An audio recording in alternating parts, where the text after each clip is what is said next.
Hello again, YouTubers. If I get anything wrong in this video, I am sorry. If I misspeak, I'm sorry. I'm extremely tired, but I figured I would do a quick video over the modifications I've done to my ECX Kickflip made by Hobbyzone.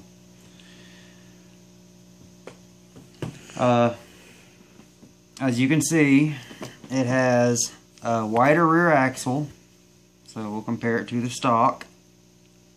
It's wider, so it doesn't flip over near as much. The rear axle, the front is now as wide as the rear.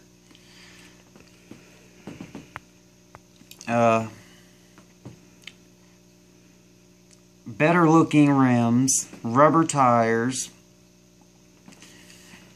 This one needs some super glue put back on it. That's how these stay on. Or I can just basically how I got to this point right here is I went to Toys R Us and I got a very cheap 1/32 scale buggy.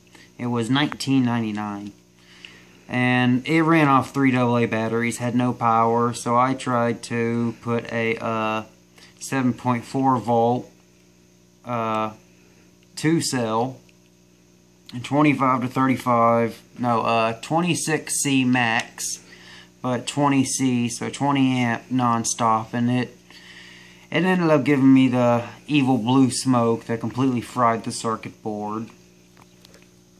But to get to the point that I'm at, this is the Bebop and the Kickflip use the exact same chassis. So you could do this with a Bebop or the Kickflip, but what you're going to need to do is take off the cover that covers the computer, all the electronics. Take that off, make sure you get your spring, and I also upgraded the spring to a stiffer spring. And when you do that, your entire axle assembly will come out. And then you take out these 2 screws and that will free your axle. This is the stock axle. These are extra parts that I have now, because I have one that the computer inside went bad, so I went and got another. And I had all these parts laying around, and I thought, okay, let's see what I could do. A couple things that I will say is it doesn't, I'll actually show, it doesn't, since it has wider rear wheels now, a lot bigger, it won't do the little flip. Like if you go in reverse and then hit forward, it won't lift up. It may be a little, but it won't come all the way up. It's a little heavier, but since it has a wider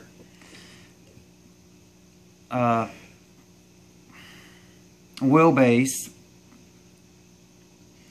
it pretty much prevents rollovers. To do the front wheels, all you do is simply get a pair of pliers, grab that little piece of metal right there, and then pull the tire off. I'll need to get some hot glue to put that one back on, and I'll try to do a quick little demonstration.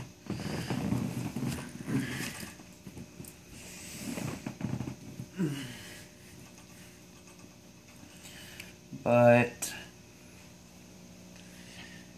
weird thing about this is every other RC vehicle I have, you always turn the transmitter on first.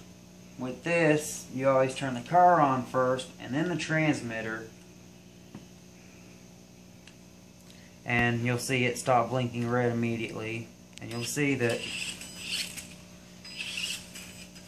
it'll still do a little. Yeah, and that tire's coming off. Let me see if I can fix that real quick.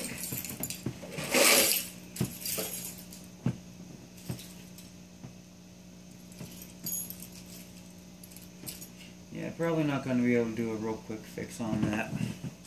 But you can see overall Yeah, that tire fell off again. I'm going to have to put some hot glue on that and it'll hold it in place fine. That's what I did earlier.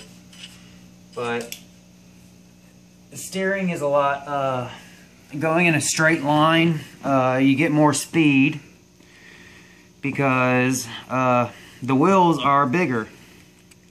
We'll just compare the wheels. There's the stock. There's the what I upgraded to.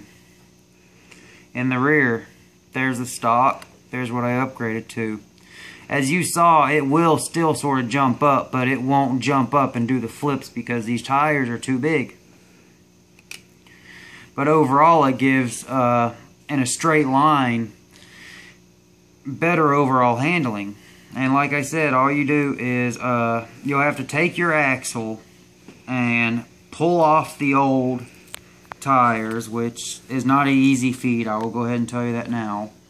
And then push on the new rims, which is what I did, and I'm using just the stock axle that comes with it. And then everything just slips back into place. And then with those, like I said, it's just you have that little hub support right here. Actually, I have another one, so let's see if it will work. Where did it go? Ah, there we go. I'm just trying to make it so you can see how well it actually works. Yeah, not gonna work. But some hot glue in that hole. I mean, you can see how loose that is right now. Hot glue on in that hole, and then. But overall, you can just see how wider it is. These tires are in like this, all the way inside, and in the rear, you have that very narrow wheelbase.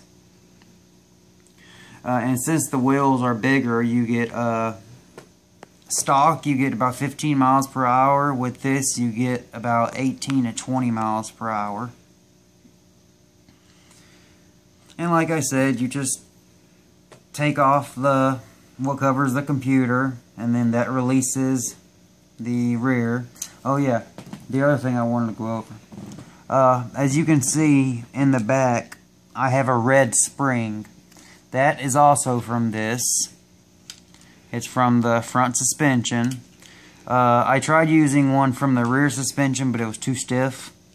But it's a lot stiffer. One thing that I really had to complain about with this was when you would accelerate, it would hop a lot. The ass end would hop. And that was really annoying, especially if you were trying to turn or something. Yeah, there goes that damn wheel again. I'll have to fix that once I get done with the damn video. But go to Toys R Us. If you want to do this, run to Toys R Us. This is, the hell is this thing called again?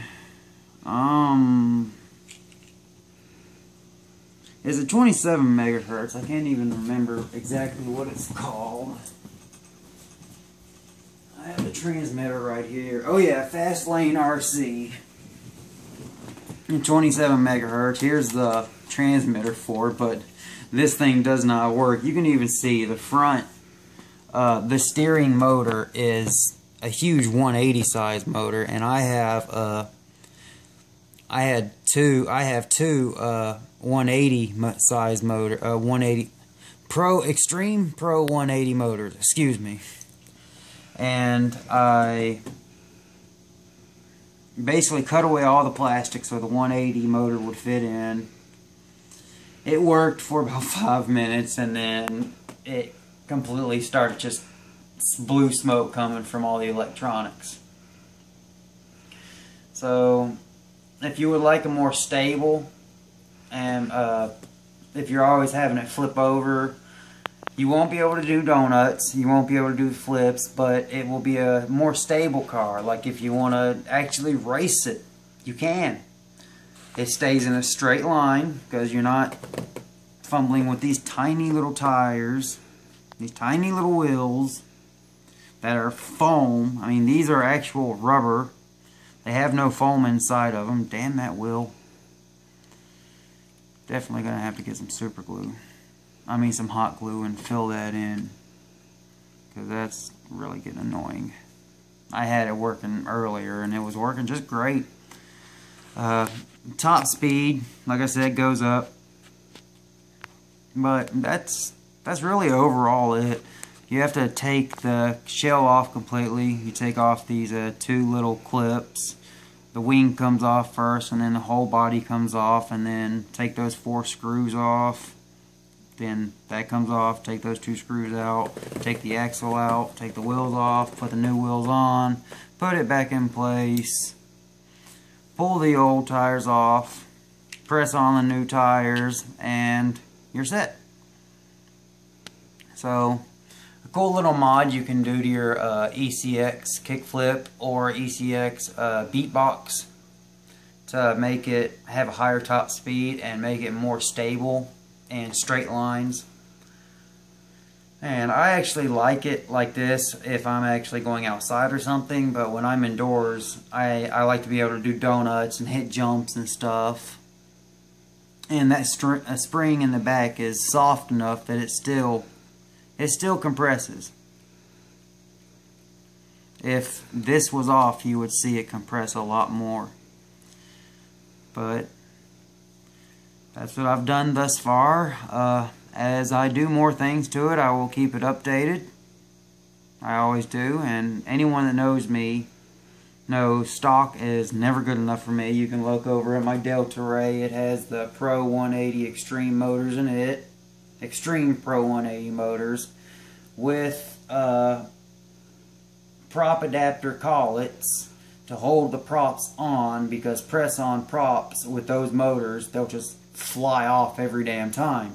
I bought brand new propellers. I went to my hobby shop and I took that along, and I bought brand new propellers. Still flew off. And that's when Glenn and the Hobbyzone, the hobby shop in Stockbridge, Georgia, turned me on to the prop adapters and collets, which actually mechanically tightens down on the shaft, sort of like a drill bit, but the drill bit is the shaft off the motor. But I have another video for that, so if you want to see that, go to that video. They're all up under my channel. But that's basically it. It, like I said, runs smoother. It doesn't get stuck on small little things. You have more ground clearance. Just several things that it makes better. But it does take away some of the fun indoors. But once you take it outside, it's a blast. So, yet again, till next time. Peace.